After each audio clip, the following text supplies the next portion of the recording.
আলহামদুলিল্লাহি রাব্বিল আলামিন ওয়াসসালাতু ওয়াসসালামু আলা নাবিয়্যিনা মুহাম্মদ ওয়া আলা আলিহি ওয়া আসহাবিহি আজমাইন আম্মা বা'দ।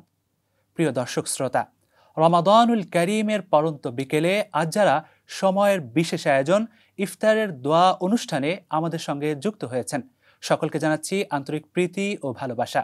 প্রিয় দর্শক শ্রোতা, আজ রমাদানুল কারীমের 11তম দিন। রমাদানুল কারীম বান্দার জন্য অত্যন্ত গুরুত্বপূর্ণ এক উপহার, যা আল্লাহ তাআলা বান্দাকে দিয়েছেন কোন লক্ষ্যে, সেই লক্ষ্যটা আল্লাহ তাআলা স্পষ্ট করেছেন সূরা বাকারার 183 নম্বর আয়াতের শেষ অংশে।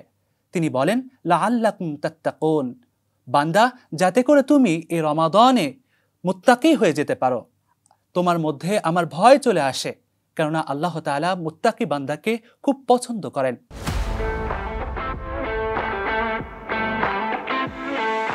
আল্লাহ তাআলার পছন্দশীল বান্দাদের ব্যাপারে আল্লাহ তাআলা সূরা ইমরানে উল্লেখ করেছেন।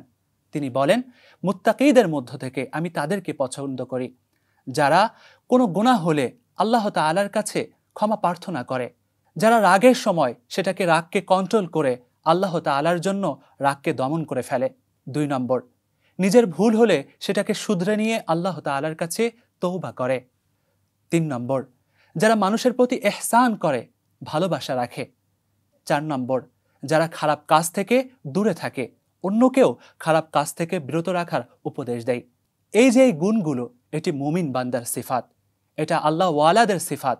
তাই প্রিয় দর্শক, আসুন এ রমাদানকে আমরা কাজে লাগিয়ে আল্লাহ তাআলার প্রিয় হয়ে উঠি, কেননা আল্লাহ তাআলা এ রমাদানুল কারীমে জান্নাতের দরজাগুলোকে খুলে দেন, ওয়া উগলিকাতিল আবওয়াবুন নার, এবং জাহান্নামের দরজাগুলোকে বন্ধ করে দেন এবং শয়তানদেরকে শৃঙ্খলাবদ্ধ করে রাখেন। তাই এই রমাদান আমাদের জন্য অত্যন্ত গুরুত্বপূর্ণ একটি দিন, যেই দিনের মধ্যে আমরা তাকওয়া অর্জন করতে পারি, যেই মাসের মধ্যে আমরা মুত্তাকি হয়ে যেতে পারি। প্রিয় দর্শক, এই যেই মুহূর্তে আমরা আপনাদের সম্মুখে কথা বলছি, আপনারা যারা শুনছেন, এ সময় আমার রব, আপনার রব চেয়ে আছেন আমাদের দিকে। আমরা যদি দোয়া করি, আমাদের রব কবুল করবেন। হাদিসে বিশ্বনবী সাল্লাল্লাহু আলাইহি ওয়াসাল্লাম এই সুসংবাদটাই আমাদেরকে দিয়েছেন।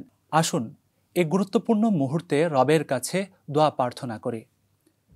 আল্লাহুম্মা আনতাস সালাম ওয়া মিনকাস সালাম তাবারাকতা ইয়া জাল জালালি ওয়াল ইকরাম ইয়া আরহামার রাহিমিন ইয়া রাহিমাল মাসাকিন ইয়া যুল কুওয়াতিল মাতিন ইয়া লতীফ ইয়া রহিম ইয়া আল্লাহ।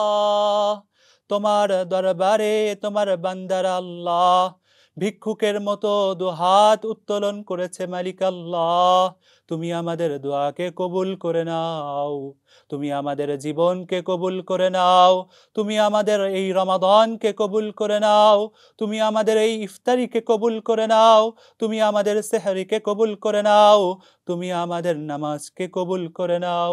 আল্লাহ, তুমি আমাদের দোয়াকেও কবুল করে নাও। হে আল্লাহ, বুক ভরা ব্যথা যন্ত্রণা নিয়ে তোমার দরবারে দুখানা হাত উত্তোলন করেছিলে। মালিক আল্লাহ, তুমি আমাদের দুঃখকে মোচন করে দাও। ইয়া আল্লাহ, তুমি আমাদের চাওয়া পাওয়াকে পূরণ করে দাও। ইয়া আল্লাহ, আমাদের হালাল যত তামান্না রয়েছে আল্লাহ, সেগুলোকে তুমি কবুল আর মঞ্জুর করে নাও। ইয়া আল্লাহ, আমাদের বাবা মাকে তুমি কবুল করে নাও।